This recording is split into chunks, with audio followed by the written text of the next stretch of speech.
سر کا درد تو ظاہر ہے کچھ لوگوں کو بہت شدید مائیگرینز بھی ہوتے ہیں، کچھ لوگوں کی وہ بھی ایک ہسٹری ہوتی ہے کہ ان کو بہت شدید سر کا درد ہوتا ہے، اور سر کے درد کی وجہ سے جو ہے یہ نوزیا فیلنگ ہونا یا وامٹ کا ہونا یہ ہوتا ہے. تو لوگ اس کو کنفیوز اگر کوئی کر جائے کہ ہیمریج کے سمٹمز نہیں ہیں، یہ یوزول مائیگرین ہے یا جو ہاف سائڈ سر کا درد ہوتا ہے لوگوں کا جو کہ جوز تک آتا ہے، اگر اس کے ساتھ کنفیوز کر جائیں پھر کیا ہوگا؟ اس سے کیسے بچیں؟ جی یہ بہت اچھا سوال آپ نے پوچھا. بیسیکلی اس میں ہوتے ہیں رسک فیکٹرز. اگر وہ میں آپ کو بتاؤں، جیسے ہائپر ٹینشن، ایک پیشنٹ جو بلڈ پریشر کا مریض ہے، شوگر کا پیشنٹ ہے، ہائپر لپیڈیمیا جس میں کولیسٹرول بہت زیادہ ہوتا ہے جن مریضوں میں، چین اسموکرز جو ہوتے ہیں، لائف اسٹائل جن کا ڈفرینٹ ہو کھانے پینے کا اور سونے کے علامات، اس کے علاوہ مائیگرین ایک وجہ ہے.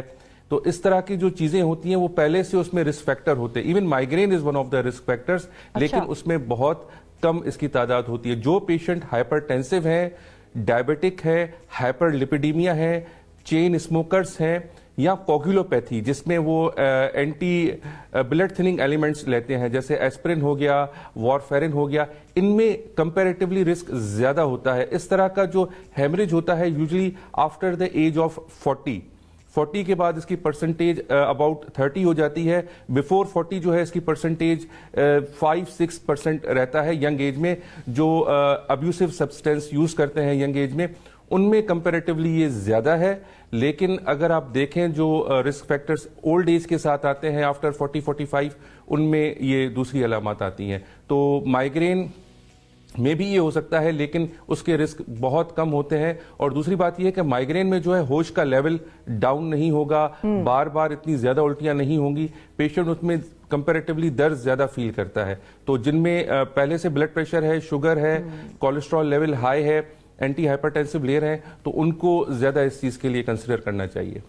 بالکل ٹھیک ہے. اچھا ڈاکٹر صاحب، یہ کیا جینیٹک بھی ہو سکتا ہے؟ کیونکہ ہم نے یہ دیکھا ہے کہ بلڈ پریشر یا ڈائبٹیز یا جو ہارٹ کی کنڈیشنز ہیں وہ تو لوگوں میں جینیٹک ہوتی ہیں. تو جس شخص میں یہ ساری کنڈیشنز جینیٹک ہیں، پیرنٹ سے، فیملی سے آ رہی ہے فیملی ہسٹری، تو ہیمریج بھی پھر اس طرح سے تو جینیٹک ہوا؟ جی بالکل ہو سکتا ہے. ڈائبٹک جو ہے وہ فیملی میں بھی رن کرتا ہے، اور پلس میں ایسے بہت سارے کیسز میں نے دیکھے ہیں جن میں جو ہے بلڈ پریشر جو ہے یا یہ ہیمریج جو ہے یہ فیملی میں بھی رن کرتا ہے. تو ایسے کیسز بالکل ہوتے ہیں، لیکن ان کی ڈائگنوس ارلی ہونی چاہیے، میڈیکیشن ان کو اپنے پرٹیکولر ٹائم پہ لینی چاہیے، تو اس طرح کے انسیڈنٹس نہیں ہوں گے یا کمپیریٹیولی کم ہوں گے. ٹھیک ہے. اور ڈاکٹر صاحب، یہ مردوں میں زیادہ دیکھنے میں آتی ہے کنڈیشن یا خواتین میں؟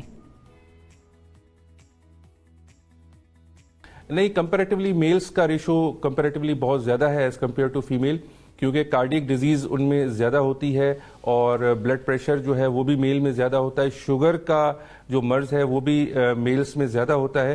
تو ہائپر ٹینسو بلیڈ جو ہے، برین ہیمریج جو ہے، وہ بھی میلز میں زیادہ پایا جاتا ہے as compared to female. Plus میں ان کا لائف اسٹائل، کھانے پینے کا، سونے کا اوور آل جو ہے وہ میلز کا تھوڑا ڈفرینٹ ہوتا ہے، تو اس میں زیادہ دیکھا گیا ہے. اسٹریس لیول پہ بھی کافی اثر ہوتا ہے اس کا. تو کمپیریٹیولی میل زیادہ اسٹریس میں ہوتے ہیں، تو اس وجہ سے یہ میل میں کامن ہے ایز کمپیئر ٹو فیمیل. بالکل صحیح ہے. اور جب کسی شخص کو اس کا اٹیک ہو رہا ہوتا ہے اور اس کے آس پاس جو لوگ ہیں، وہ جو ایک سچویشن ہوتی ہے ایمرجنسی کی سچویشن، اس میں ساتھ والے لوگوں کو کیا کرنے کی ضرورت ہے؟ اور جو پیشنٹ خود ہوتا ہے اگر اس کو سمجھ آ جائے کہ اس کو کیا ہو رہا ہے تو وہ کس طرح سے کمیونیکیٹ کرے، کیا کرنا چاہیے فوراً؟ جی بہت اچھا آپ نے ویلڈ کویشچن پوچھا. اس میں دیکھیں، اس کو ہم پری ڈوم کہتے ہیں کہ پیشنٹ کو پہلے سے تھوڑا سا اس علامات کا پتہ چلنا شروع ہو جاتا ہے کہ میری طبیعت خراب ہو رہی ہے. اکثر اس میں یہ ہوتا ہے کہ پیشنٹ نے میڈیکیشن نہیں لی ہوتی، کوئی اس نے 2-3 بار ڈوز مس کیے ہوتے ہیں، تو اس کی طبیعت خراب ہونا شروع ہو جاتی ہے اور وہ فیل کرتا ہے. That is called prodrome. اس کنڈیشن میں یا اگر وہ آس پاس کے لوگ دیکھیں کہ یہ بیہوشی کی طرف جا رہا ہے، تو سب سے پہلے تو ان کو ایک کروٹ میں لٹا دیں، رائٹ سائڈ یا لیفٹ سائڈ، اسٹریٹ نہ لٹائیں، ٹھیک ہے، تاکہ اگر وہ کوئی وامٹ کرتے ہیں یا بہت زیادہ جھاگ آتا ہے تو وہ سانس کی نالی میں نہ جائے، باہر کی طرف آئے. دس از اے فرسٹ تھنگ. سیکنڈ تھنگ، ان کو یہ کرنا ہے کہ فوراً ایمبولینس بلانی اور ان کو ہاسپٹل شفٹ کرنا ہے، بیکاز فردر جو بھی ٹریٹمنٹ ہوگا وہ ہاسپٹل میں ہوگا. ان کی شوگر چیک ہوگی، ان کا بلڈ پریشر چیک ہوگا، اور دیکھا جائے گا کہ بھائی ٹیوب وغیرہ کی ضرورت تو نہیں ہے. C T scan is a primary investigation جو اس میں کی جاتی ہے. سی ٹی اسکین کیا جائے گا کہ بھائی بلیڈ ہوا ہے اور کتنا ہوا ہے, بیکاز کبھی کبھی ایسا ہوتا ہے ٹرانزینٹ اٹیکس ہوتے ہیں جس میں بہت ہی کم بلیڈ ہوتا ہے, کوئی 5 ml یا 2 ml, تو پیشنٹ کو اس میں ہیڈ ایک رہتا ہے, اس میں ہوش کا لیول اچھا رہتا ہے, پیشنٹ کی کنڈیشن بہتر رہتی ہے. لیکن اگر بلیڈ بہت زیادہ ہو جائے, لیٹ سپوز 10 ml کی صورت میں, تو پیشنٹ بیہوشی کی طرف جاتا ہے and he may go for surgery, اس میں سرجری کی ضرورت پڑ سکتی ہے. تو ٹرشری کیئر ہاسپٹل میں ان کنڈیشن میں جو ہے پیشنٹ کو فوراً شفٹ کرنا چاہیے.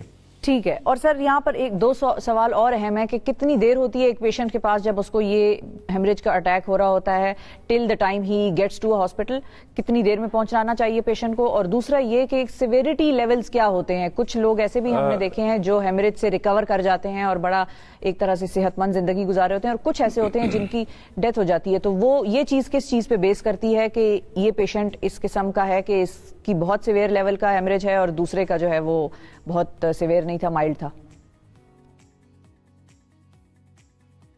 دیکھیں, آپ کا جو فرسٹ کوشچن ہے اس میں یہ ہے کہ ایز سون ایز پاسبل, جتنا جلدی ہو سکے ان کو جو ہے وہ ایمرجنسی میں شفٹ کیا جائے, جو بھی قریبی ٹرشری کیئر اسپتال ہو. اس میں اکثر پیشنٹ کے ریلیٹیو یہ مسٹیک کرتے ہیں, جو بھی پرائمری یا سیکنڈری ہیلتھ کیئر ہوتا ہے وہاں پہ یہ فیسلٹیز نہیں ہوتی یا سی ٹی اسکین نہیں ہوتا, ایون نیورو سرجریکلی پروسیجر کرنے کی فیسلٹی نہیں ہوتی, تو وہ سارا ٹائم ان کا ویسٹ ہو جاتا ہے, پھر ان کو اگین وہاں سے دوسری ہاسپٹل شفٹ کرنا پڑتا ہے. تو tertiary care hospital as soon as possible, اگر آپ مجھ سے میکسیمم ٹائم پوچھیں تو میکسیمم 30 منٹس یا ود ان آور ان کو کسی بھی ٹرشری کیئر ہاسپٹل میں جانا چاہیے. This is the first thing they should keep in the mind.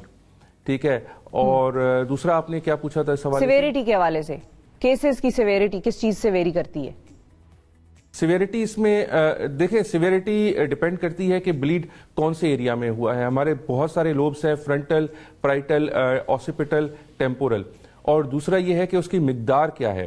اگر بلڈ کی مقدار بہت کم ہے, جیسے میں نے پہلے ہی بتایا 2 ml, بہت ہی چھوٹا سا بلیڈ ہوا ہائپر ٹینشن کی وجہ سے, تو سروائیول چانس بہت اچھے ہیں. یا اس میں پیشنٹ کو فزیو تھراپی کی ضرورت پڑ سکتی ہے, لائف اسٹائل ماڈیفیکیشن کی ضرورت پڑ سکتی ہے, اور اپنی میڈیکیشن کو کنٹینیو رکھے اور اس کی ضرورت پڑ سکتی ہے. لیکن اگر بلیڈ بہت زیادہ ہو جاتا ہے, اس میں یہ ہوتا ہے کہ برین ہرنیٹ کر جاتا ہے, اگین سرجری اس میں کی جا سکتی ہے, لیکن جو پیشنٹ کا لائف اسٹائل ہے وہ بہت ڈسٹرب ہو جاتا ہے, بہت ویجیٹیٹو اسٹیٹ میں پیشنٹ چلا جاتا ہے, اور ہو سکتا ہے جو اس کا پہلے لائف اسٹائل تھا وہ نہ رہے, جیسے ہاتھ پاؤں کی کمزوری آ جانا, یا بولنے میں مشکل ہونا, یادداشت کا کمزور ہو جانا, اس طرح کی علامات پھر پرماننٹ طور پہ ڈیولپ ہو جاتی ہیں پیشنٹس میں.